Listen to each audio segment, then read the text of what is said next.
We've got 5 of the best early round picks that you can get in your fantasy leagues right here on today's edition of the Audible. Cecil, Lammey, Sigmund, Bloom, CeeDee Lamb. Yes, CeeDee Lamb. Dak Prescott, stay upright, stay healthy. But Bloom, you have no problem grabbing CeeDee Lamb early. As high as number 2. And we may look back and say he should have been number 1 in PPR leagues. He was at the same scoring level as Jamar Chase last year, who Jamar Chase is the consensus number 1 pick in PPR leagues. And remember, I'm not taking anything away from Jamar Chase, but I think he had, I'm not exaggerating, I think he had about 100 PPR points in the 2 games against the Ravens. Maybe it was 90. Okay. And I'm not saying that's not going to happen again. I'm not going to do the take away his best game analysis because he was still wide receiver 1 if you took away those Ravens games. But CeeDee Lamb was hurt. The Cowboys offense was not good. I think you're going to look at CeeDee Lamb as a 130 catch guy, maybe with higher efficiency with George Pickens, keeping defenses looking for that over the top option that they don't want to let get behind them. And I just think that CeeDee Lamb is a player you can bank on. You might look at Barkley versus Bijan Robinson versus Jahmyr Gibbs, and it might make your head hurt. Then just take CeeDee Lamb, number 2, number 3, number 4. Take him ahead of Justin Jefferson. I think that's a slam dunk at this point for any number of reasons. And yeah, I think in PPR leagues, it's easy. Lamb is the easy pick in the top 4 or 5. Just don't take him above Jamar Chase, correct? Probably not. I mean, I won't be surprised if he's ahead of Jamar Chase. And if someone says, like, no, you know what? Jamar Chase, I don't think he's going to have 1 billion touchdowns and catches against the Ravens this year. And because a lot of times we don't see this. People aren't bold enough to do this. See, remember the year that LaDainian Tomlinson was the number 1 pick, and everyone said, but he's never finished number 1. How can you take a player number 1 who never finished number 1? And he destroyed that year. He absolutely destroyed. So you should still be looking at what you expect, not necessarily in the rearview mirror. But yeah, I have Chase ahead of Lamb in our rankings. Yeah, all right. Well, let's talk about not Jamar Chase, but Chase Brown up next as one of the 5 best early round draft picks you can pick up for your fantasy team. What's stopping Chase Brown from being a top 5 running back this year? I mean, just health, I think. Taj Brooks is probably going to be the every down backup. Samaje Perine can help as a pass blocker and on passing downs, maybe 2-minute drills and things like that, but he doesn't have much left in the tank. This is going to be a high scoring offense. You know, this is going to be an offense, even now with Jermaine Burton and Andre Yoshua coming on, you know, even if Higgins misses time, even if Jamar Chase misses time, they've got the horses to really keep this offense very much as a downfield passing offense. Mike Gesicki, you know, they've added Noah Fant, you know, lots of speed in this offense, lots of pass catching talent and skill. So Chase Brown now, you know, he gets a lot of short receptions. He gets touchdowns. They're going to give him as much work as he can possibly handle this year. It sounds like a good recipe for a first round running back that you can get in the early 3rd round. Yes, and how many defenses are going to be concentrating on the ground game there? About 0. Right. You game plan, you go into the week, and you're wetting your pants over that passing game, and certainly not over those running backs, and that running back specifically in Chase Brown. Let's talk about Jalen Hurts up next and why fantasy GMs need to be focused on the Eagles quarterback. Well, and I've been saying this a lot, but I think it bears repeating. Everything broke right for the Eagles last year. Everything broke right for them. Again, the stat that I keep citing, I can't remember who put it out there, and I don't remember the exact stat, but it was something like 53 pass attempts in the second half when they were trailing.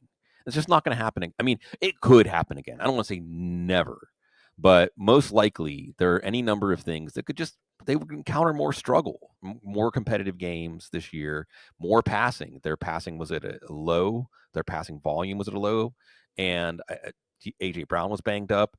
Devontae Smith was banged up for parts of this year. Dallas Goedert missed about half of last year. So the passing game is going to be more robust. It's going to have more volume. Hopefully he'll have all of his targets out there more often.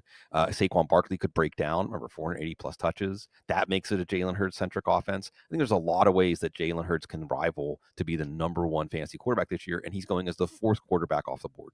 Yeah, or Barkley could just stay healthy and do it all over again.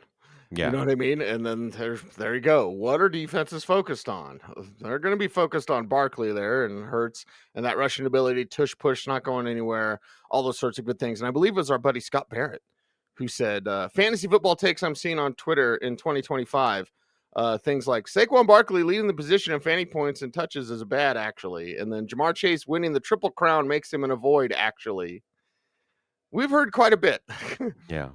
Over the years, Bloom, that we've been playing, the rule of 380. Remember that? And of course, the LaDainian Tomlinson thing. I kind of forgot about that. I kind of wish I hadn't remembered it because, we get to August and then there's this paralysis by analysis. For me personally, this is a little off topic, Bloom, but I like to study, Yeah. and then just get to training camp and let it play out. Yeah. Let it play out. And I think this is kind of more off the couch or like a tangent, but we love tangents here. This is one of those situations where also I think the coverage of fantasy football, the number of voices, the amount of good information, all the different techniques of analysis and ways that people approach fantasy football has made it so that it's hard to be heard out there. Thanks everybody, by the way, for continuing to make us feel heard. It helps our fragile egos. But it's hard to be heard, Cease. And because of that, people will say the most absurd things just because, well, no one else is saying it. But sometimes no one's saying it because, it's not really a good thing to say.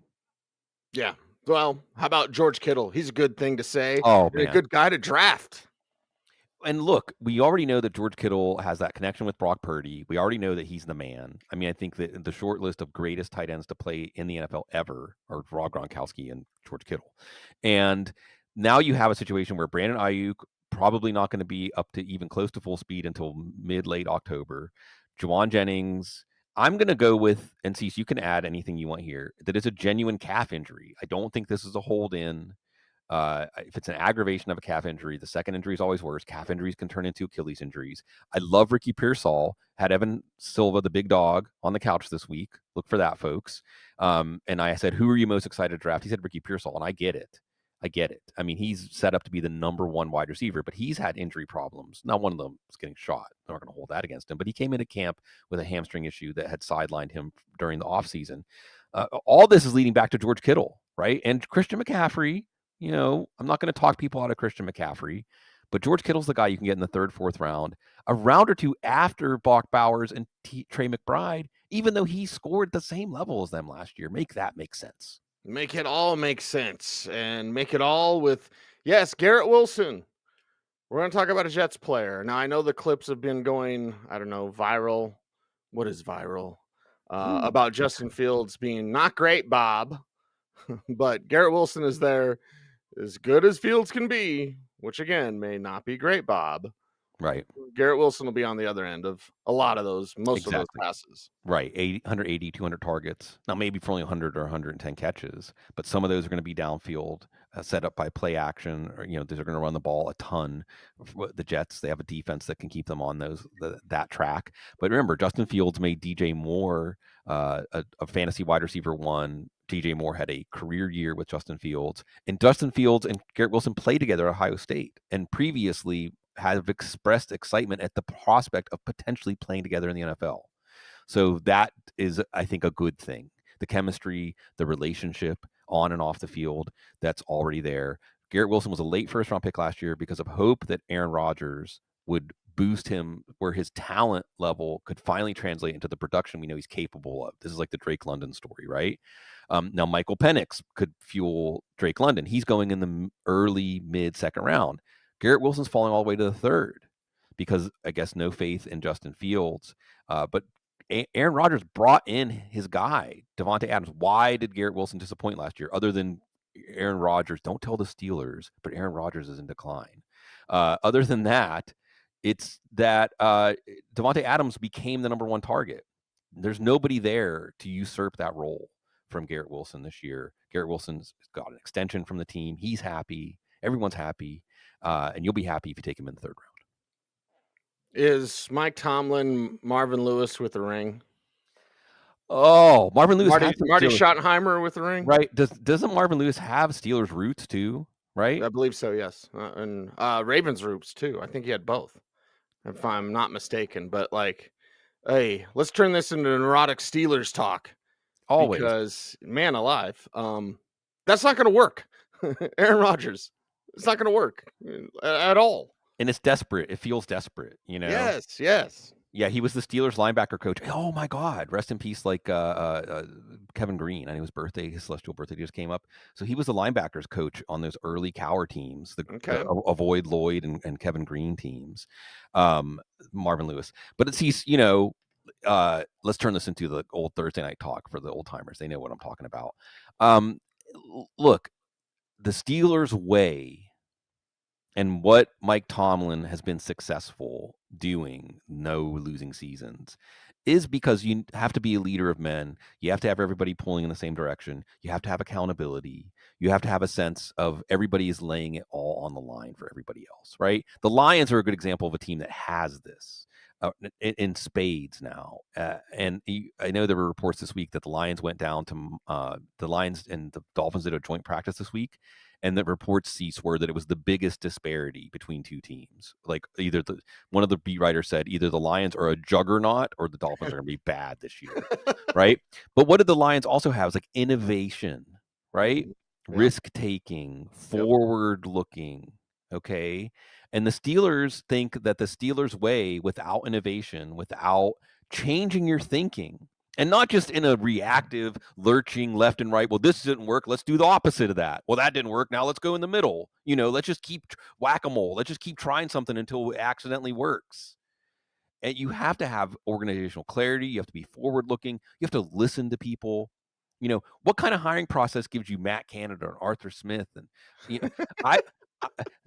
I wonder if it's like the curse of Bruce Arians. I don't want to assume when I say I think that Ben Roethlisberger ran off Bruce Arians and Todd Haley. So maybe it's the curse of Ben Roethlisberger too, as of not being a committee, not being a decision making of everybody has their role and we listen to those people in their role. They're way too conservative. They're stuck in the 20th century, and we as Steelers fans get to swirl down the drain with them. Oh boy! All right, how do we get to that? Because this is the time of year you're supposed to be excited about your fantasy teams, excited about your NFL team, new beginnings. Right. No, same old for Steelers fans. Well, I guarantee you this. I'm about ready to head out and go watch Broncos joint practice with the Arizona Cardinals. Speaking of not great, Bob, the 49ers game was pretty disappointing. So, built to win? Yeah, we'll see. Yeah. We'll see. Sean Payton's writing checks with his mouth. We'll see if his team can actually cash him in. All right, it is a Broncos show and a Steelers show and a fantasy show that's been going for 20 years. And, well, we're old. But we appreciate you. And we thank you very much for watching our YouTube channel. Make sure to subscribe to all of Football Guys YouTube channels, plural. And if you want to support the show, we don't do any super chats, silly super chats. Pay us to put us something on the screen. None of that. And we will be back with our live shows on Sunday Night Recap, so make sure to check that out. But make sure to check out footballguys.com. You want to tip the show, you want to throw something in the old tip jar, and you put it, hey, there's going to be a couple of questions for you as I hand over the thing for your credit card. I know what that question is. It's only one. Do I get a tip? Well, if you want to tip us, then you can check out footballguys.com. And if you like it, subscribe. We appreciate that. That's the best way to support the show. He's Sigmund Bloom. You follow him on all the socials at Sigmund Bloom. I am at Cecil Lammey saying, watch the other videos that may or may not pop up. Stay tuned. And as always, stay frosty.